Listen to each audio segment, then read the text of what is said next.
Aujourd'hui, c'est le mercredi de miracle. La puissance d'Epphata se manifeste maintenant, déchirant les voiles du doute et faisant taire le cri du désespoir. Sentez la brise de la liberté, la promesse d'un temps nouveau qui se lève, brisant les liens de l'impossible. La lumière éclate, fulgurante, et elle clame « Epphata, ouvre-toi ». Dieu répond à vos prières aujourd'hui. Vous, qui portez le poids des prières sans réponse. Vous, qui murmurez des suppliques dans le vide de la nuit, sentant l'écho de votre propre voix comme seule compagnie. Vous, qui êtes fatigué de frapper à des portes qui semblent scellées, de clamer vers un ciel qui semble muet. Sentez cette douleur profonde, cet épuisement de l'âme, cette inquiétude qui ne trouve pas de repos. C'est le cri silencieux de votre esprit, emprisonné par des murs invisibles, par des peurs anciennes, par des blessures qui ne cicatrisent jamais vraiment. Vous vous sentez prisonnier, bâillonné, incapable de voir l'issue, incapable de croire que la réponse viendra. Les doutes sont comme des ombres gigantesques qui dansent autour de vous, obscurcissant chaque rayon d'espérance. Oui, je sais. Vous avez prié, vous avez pleuré, vous avez supplié, mais peut-être, juste peut-être, avez-vous oublié d'ouvrir, de vous ouvrir, de permettre à la grâce, au pouvoir, à la réponse divine de trouver un chemin libre jusqu'à vous. Car prier n'est pas seulement demander, c'est avant tout recevoir, c'est préparer le terrain, c'est désobstruer les canaux, c'est dans son essence la plus pure, un acte d'abandon et de permission.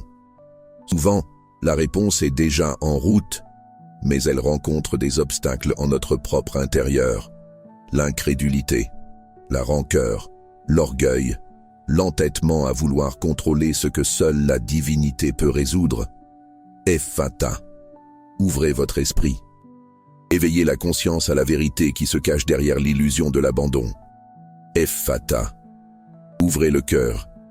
Permettez à la vulnérabilité de devenir votre plus grand portail vers la guérison et l'amour inconditionnel. Epphata, ouvrez les oreilles de l'âme. Écoutez, non avec les tympans, mais avec l'essence de votre être, la mélodie de la promesse divine qui s'accomplit. Ce n'est pas une demande, c'est un commandement. Ce n'est pas une supplique, c'est une déclaration. Epphata, ouvre-toi. Pensez aux portes que vous avez fermées, les portes de la confiance, les portes du pardon, les portes de la joie spontanée, les portes de la foi inébranlable.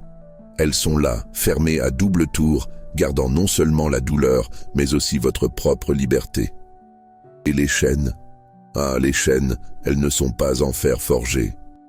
Elles sont faites de ressentiment, de culpabilité, d'auto-sabotage, de vieux récits que vous vous répétez, jour après jour, sur qui vous êtes et ce que vous méritez. Je ne suis pas assez bien. Je ne mérite pas d'être heureux. Cela ne changera jamais. Chacune de ces phrases est un maillon, chaque pensée négative, un tour de plus autour de votre esprit. Mais la force qui éclate aujourd'hui est plus puissante que n'importe quelle chaîne, plus brillante que n'importe quelle ombre. Elle ne demande pas la permission, elle agit simplement. Epphata, sentez le tremblement, sentez la vibration, sentez la chaleur qui émane du centre de l'univers, convergeant vers ce point exact, vers ce moment exact, pour vous. C'est l'énergie de la réponse divine, une vague déferlante de lumière et d'amour. Vous sentez? L'air qui était dense auparavant devient maintenant léger, éthéré. Le silence tendu se dissout en une résonance sacrée, un bourdonnement de puissance qui remplit chaque cellule de votre être. Et le son des chaînes, il est maintenant indubitable. Non plus un grincement, mais un fracas. Un son glorieux de libération. Chaque maillon un par un se désintègre en poussière, se transformant en pure énergie. Les liens se défont, les murs s'effondrent. Les portes, auparavant scellées, s'ouvrent maintenant avec un doux murmure, révélant non pas le vide, mais un horizon de possibilités infinies. La lumière, qui auparavant ne faisait que percer, inonde maintenant. Elle remplit chaque interstice, chaque coin sombre, chaque vide que le désespoir avait créé. C'est un torrent de bénédiction, un fleuve d'énergie vitale qui coule sans barrière, lavant les rancœurs, guérissant les blessures, restaurant ce qui semblait perdu. Vous n'êtes plus dans le cachot. Vous êtes debout, sous un ciel dévoilé, baigné par une lumière qui aveugle les yeux, mais illumine l'âme. En ce mercredi de miracle, comprenez ceci, Dieu répond à vos prières. Il n'ignore pas, il n'oublie pas, il ne se dérobe pas. Il attend simplement que vous soyez prêts à recevoir. Et aujourd'hui, vous êtes prêts. Les chaînes sont brisées, les portes se sont ouvertes, le chemin est libre. Ephphatha, le miracle se produit maintenant. Ce n'est pas seulement une synopse, c'est une invocation. Ce n'est pas seulement une promesse, c'est une réalité tangible. C'est le moment. Le moment de déclarer votre liberté, de proclamer votre guérison, d'embrasser l'abondance qui a toujours été dans l'attente pour vous. Permettez à ce mot, Ephphatha, de résonner dans chaque fibre de votre être. Permettez-lui de devenir votre mantra, votre clé maîtresse. Sentez la vérité qu'il renferme, la puissance de Dieu agit dans votre vie en cet instant. Maintenant, vous êtes libre, mais le cheminement continue, transformé par la lumière que vous avez permis d'entrer. Chaque jour, rappelez-vous de garder ces portes ouvertes. À chaque prière, ne demandez pas seulement, mais préparez-vous à recevoir. Vivez dans la certitude que le divin répond, que l'impossible devient possible quand vous vous ouvrez à lui. Restez jusqu'à la fin de ce message, de cette réflexion, de ce rituel poétique. Laissez le mot Ephphatha s'imprimer dans votre âme.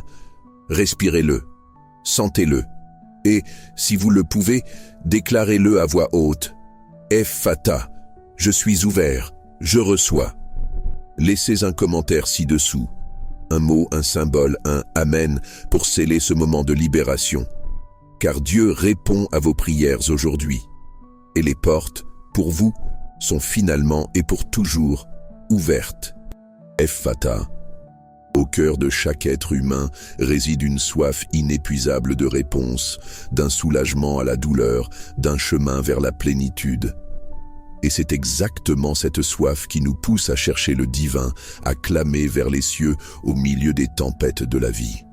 Mais souvent cette quête est marquée par une frustration silencieuse, par le sentiment que nos prières se perdent dans le vide, comme un cri sans écho dans un désert aride. Qu'est-ce qui nous empêche de recevoir? Qu'est-ce qui bloque le flux de la grâce? La réponse, mes frères et sœurs, est simple et profonde. Le manque d'ouverture. Le mot « Ephphatha », dans son essence araméenne, est un commandement divin. Ouvre-toi. Ce n'est pas une suggestion, ce n'est pas une demande, c'est un ordre direct du Créateur pour que tout ce qui est fermé dans votre vie, dans votre esprit, dans votre destinée, soit maintenant dévoilé et libéré. Imaginez un instant la scène biblique, si puissante et emblématique, qui nous apporte l'origine de ce mot. Dans Marc chapitre 7, versets 31 à 37, nous sommes transportés dans la région de la Décapole, un lieu de rencontre de cultures et d'âmes assoiffées. Là, on amena à Jésus un homme qui était sourd et parlait difficilement. Sa vie était un silence perpétuel, un monde de sons inatteignables, une incapacité à s'exprimer pleinement. Il vivait dans un isolement forcé, à la merci d'une condition qui le séparait de la communication et de la communion. Jésus, dans son infinie compassion, ne le guérit pas à distance, ni avec une simple parole. Il le prend à part, loin de la foule, dans un acte d'intimité et de concentration. Il met ses doigts dans les oreilles de l'homme, crache et lui touche la langue. Ensuite, il lève les yeux au ciel, soupire et prononce le mot qui résonne à travers les millénaires, Ephphatha. Ce ne fut pas un geste aléatoire. Chaque mouvement de Jésus était chargé de signification. Les doigts dans les oreilles symbolisaient le retrait des barrières physiques et spirituelles qui empêchaient l'audition. Le crachat, un symbole de puissance et de guérison dans la culture de l'époque, appliqué à la langue, représentait la libération de la parole. Et le regard vers le ciel, le soupir et la prononciation d'Epphata étaient la manifestation de l'autorité divine, de la connexion directe avec la source de tout pouvoir. À cet instant, les oreilles de l'homme s'ouvrirent et sa langue se délia, et il commença à parler clairement. Un miracle physique, oui, mais avec une profondeur spirituelle qui transcende la compréhension humaine. Que signifie Epphata pour vous aujourd'hui? Cela signifie que vos portes, que vos liens, que vos blocages, quels qu'ils soient, sont sur le point d'être défaits.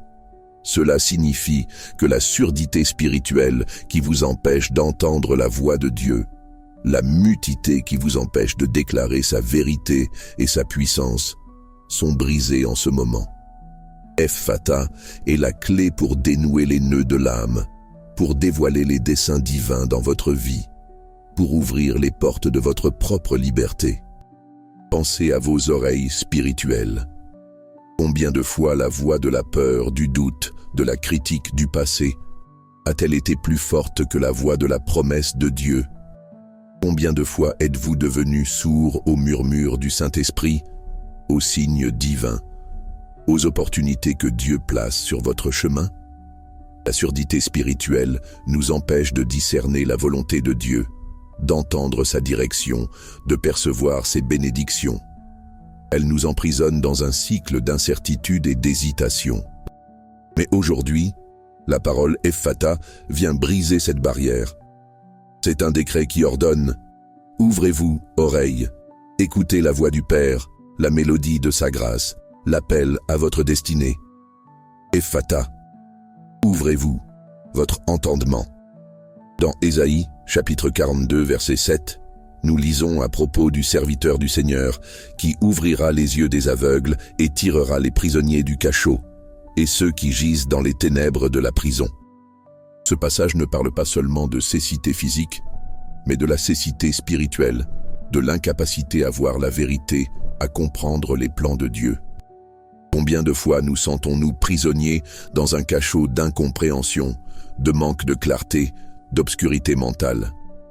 L'esprit humain, parfois, devient un champ de bataille, où des pensées limitantes, des croyances erronées et des traumatismes passés construisent des murs qui nous empêchent de voir le vaste horizon de possibilités que Dieu a préparé pour nous. La cécité spirituelle nous conduit à répéter les mêmes erreurs, à tourner en rond, à ne pas reconnaître les portes que Dieu ouvre. Mais aujourd'hui, Epphata, c'est un commandement pour que la lumière de la révélation divine inonde votre esprit, pour que la sagesse d'en haut dissipe toute la brume de confusion. Que vos yeux s'ouvrent pour voir les solutions là où auparavant il n'y avait que des problèmes, pour voir le chemin là où auparavant il n'y avait que des impasses. Que vous vous voyez comme Dieu vous voit, un être de lumière, capable, aimé et digne de toutes les bénédictions. L'application pratique de cela est profonde. Commencez à questionner les récits négatifs que vous vous racontez. Regardez vos difficultés non pas comme des fins, mais comme des opportunités déguisées. Demandez à Dieu de vous révéler sa perspective, sa vision pour votre vie. Epphata, vos yeux spirituels sont ouverts maintenant. Epphata, ouvrez-vous votre cœur. Jean, chapitre 10, verset 9. Nous présente Jésus déclarant « Je suis la porte. Si quelqu'un entre par moi, il sera sauvé. Il entrera et sortira, et trouvera des pâturages. » Jésus est la porte, le passage vers la vie abondante, vers le salut, vers la liberté. Mais que se passe-t-il si notre propre cœur est fermé à cette porte? Et si les rancœurs, les ressentiments, les douleurs du passé, les peurs de l'avenir, les blessures de trahison et de désillusion ont construit des murailles autour de notre cœur, empêchant la lumière et l'amour du Christ d'entrer et de couler? Un cœur fermé est un cœur qui ne peut pardonner, qui ne peut aimer pleinement, qui ne peut recevoir l'amour que Dieu a à offrir. C'est un cœur qui devient une prison pour lui-même, emprisonnant la joie, la paix et l'espérance. La douleur d'un cœur fermé est l'une des plus grandes tragédies de l'existence humaine. Elle se manifeste par l'anxiété, la dépression, les relations brisées et un sentiment constant de vide. Vous pouvez avoir la porte du salut grande ouverte devant vous, mais si votre cœur est barricadé, vous ne pourrez pas entrer. Mais Ephphatha, c'est un cri de libération pour votre cœur. C'est un commandement pour que les murs de rancœur s'écroulent, pour que les chaînes de ressentiment se brisent, pour que les serrures de la peur s'ouvrent. Permettez à la vulnérabilité de devenir votre plus grand portail vers la guérison et l'amour inconditionnel. L'application pratique pour le cœur est claire. Commencez un processus de pardon. Pardonnez à ceux qui vous ont blessé, mais, par-dessus tout, pardonnez-vous à vous-même. Libérez-vous de la culpabilité, du poids de l'autocondamnation. Permettez à l'amour de Dieu d'inonder chaque coin, chaque blessure. Ouvrez-vous pour donner et recevoir l'amour sans réserve, sans peur d'être blessé à nouveau. Ephphatha. Votre cœur est ouvert pour l'amour et la guérison de Dieu. Ephphatha. Ouvrez-vous votre destinée. Dans Apocalypse, chapitre 3, verset 8, nous trouvons une promesse puissante. Je connais tes œuvres. Voici, j'ai mis devant toi une porte ouverte que personne ne peut fermer. Car tu as peu de force, et tu as gardé ma parole, et tu n'as pas renié mon nom. C'est la promesse d'une porte d'opportunité, d'un chemin que Dieu lui-même a ouvert et qu'aucune force humaine ou spirituelle ne peut fermer. Mais combien de fois, par manque de foi, par peur de risquer, par attachement à ce qui est connu, avons-nous manqué de traverser ces portes ouvertes? Combien de fois le doute nous paralyse-t-il devant le seuil d'un nouveau commencement, d'une nouvelle phase, d'une nouvelle onction? La destinée n'est pas quelque chose de prédéterminé et immuable, dans le sens où vous n'avez pas d'agence. C'est un chemin de possibilités divines qui se déploie à mesure que vous vous alignez avec la volonté de Dieu et agissez avec foi. Mais les blocages internes, la procrastination, la paralysie par la peur de l'échec ou du succès, peuvent nous empêcher d'entrer par les portes que Dieu a ouvertes pour nous. Vous pouvez être devant une porte de promotion, d'une nouvelle relation, d'une opportunité de ministère, d'une chance de prospérité. Mais si vous n'avez pas le courage de la traverser, elle restera inatteignable. Mais Ephphatha, c'est un décret pour votre destinée. C'est un commandement pour que toutes les portes que l'ennemi a tenté de fermer, toutes les opportunités qui semblaient perdues, tous les chemins qui semblaient bloqués, soient maintenant grandes ouvertes par la main puissante de Dieu. Que vous sentiez l'urgence divine de traverser ces portes, d'embrasser les opportunités que Dieu place devant vous. N'hésitez pas, ne doutez pas. Le temps est maintenant. L'application pratique pour la destinée est d'agir. Identifiez les portes que Dieu ouvre dans votre vie. Cela peut être une invitation, une idée, une nouvelle relation, une opportunité d'apprentissage. Faites le premier pas, même s'il semble petit.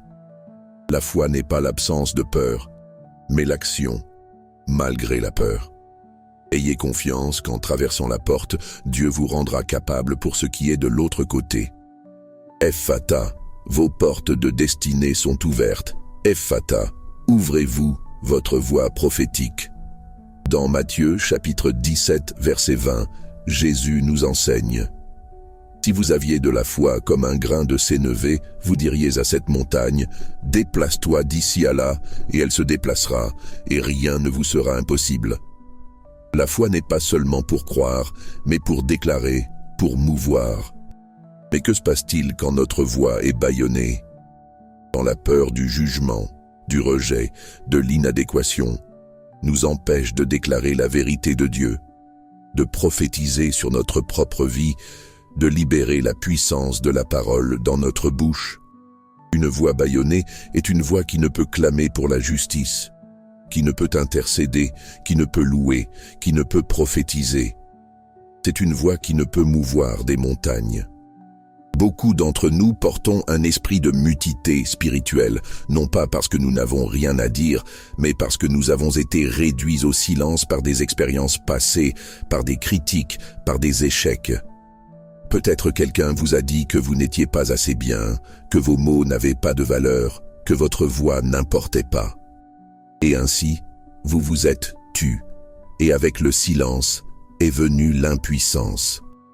Mais Dieu vous a donné une voix pour être utilisée, pour déclarer sa parole, pour prophétiser la vie là où il y a la mort, l'espérance là où il y a le désespoir, la guérison là où il y a la maladie.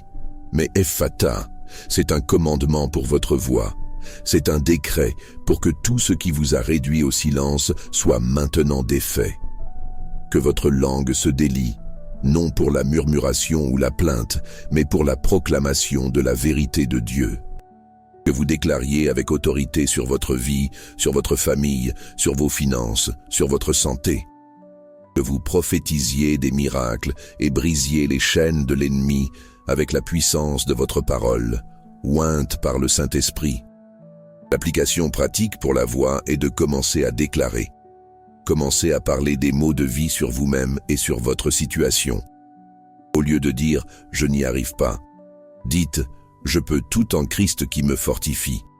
Au lieu de « ça ne changera jamais », dites « l'impossible devient possible au nom de Jésus ». Utilisez votre voix pour louer, pour prier, pour intercéder, pour prophétiser. Ephphatha, votre voix prophétique est libérée maintenant. Ephphatha, ouvrez-vous votre abondance.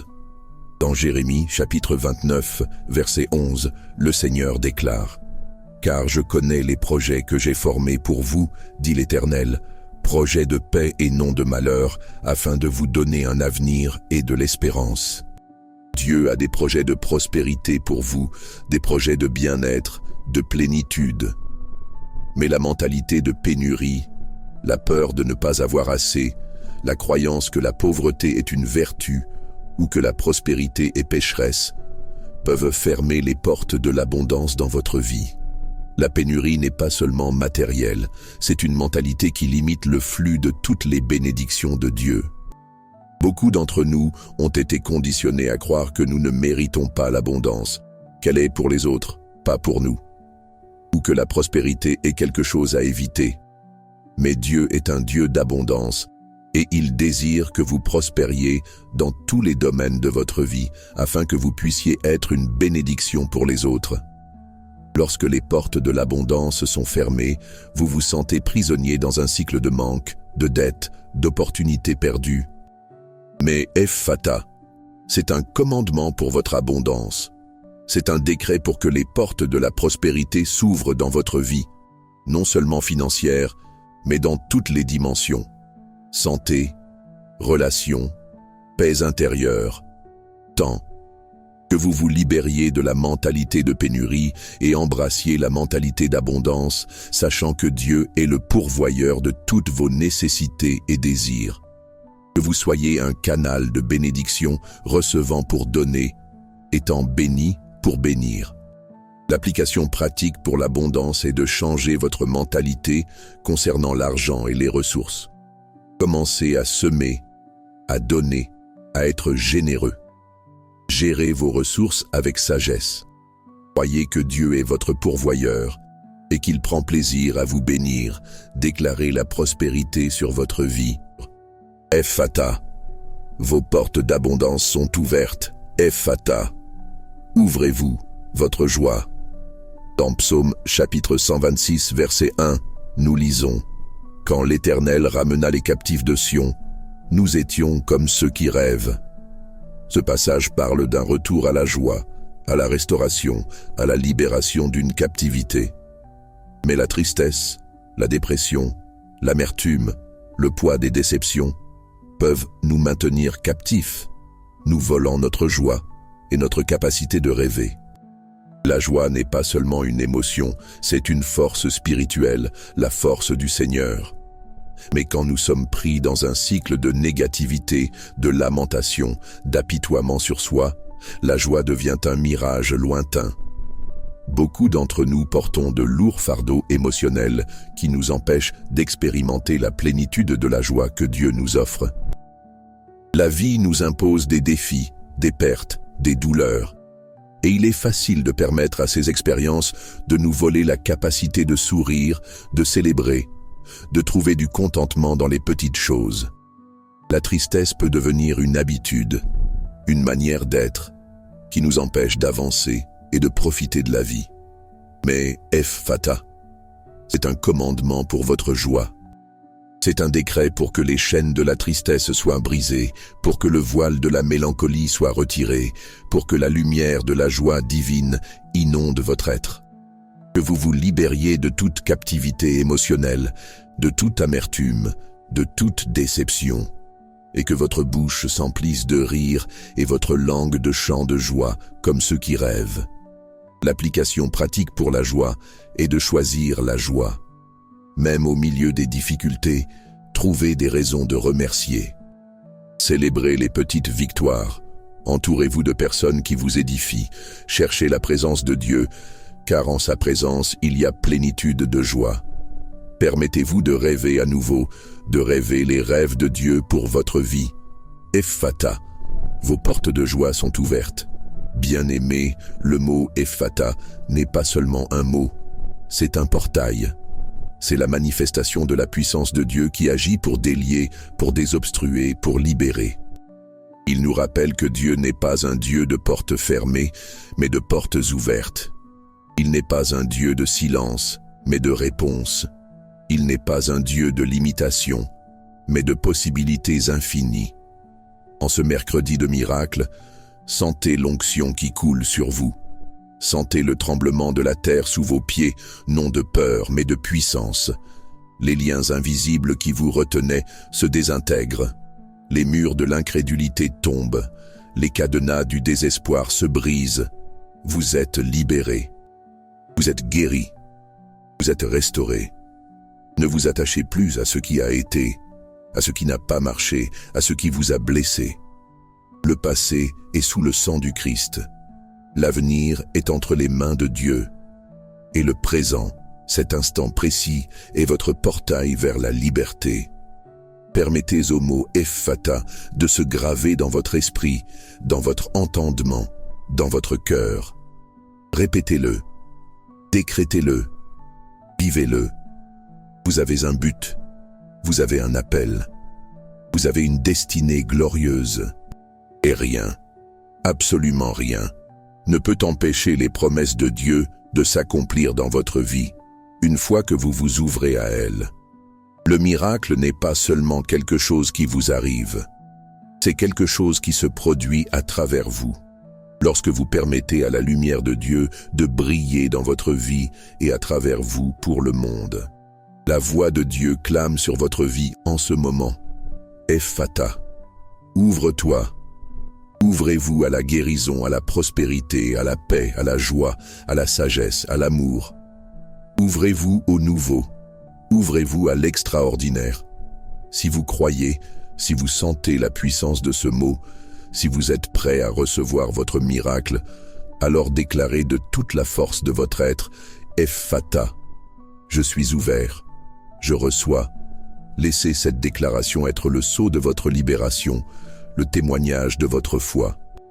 Car Dieu répond à vos prières aujourd'hui, et les portes pour vous sont finalement et pour toujours ouvertes. Levez-vous, marchez, courez, dansez. La vie vous attend, le miracle est réel, la liberté est vôtre. Ephphatha.